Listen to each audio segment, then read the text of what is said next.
Sebanyak 450 personel diterjunkan Polres Kota Mobagu dalam mengamankan jalannya kampanye rapat umum calon presiden nomor urut 1 Anies Rashid Baswedan.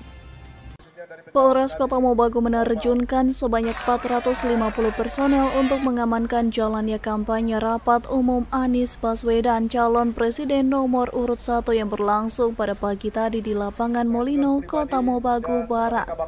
Kekuatan ini selain berasal dari Polres Kota Mobagu sendiri, juga dukungan dari personel Brimob Yon B Pelopor, juga dari Polres Polmong, Poltim, dan juga Polsel.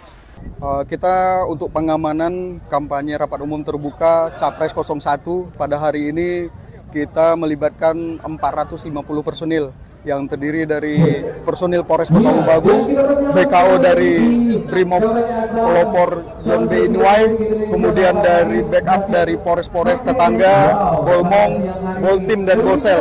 Semuanya kita gelar dari pagi tadi sampai siang selesai kegiatan kampanye dari Capres 01 tadi.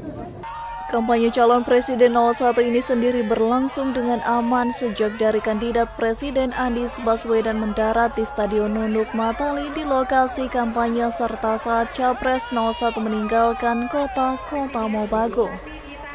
Tim Liputan Kawanua TV melaporkan.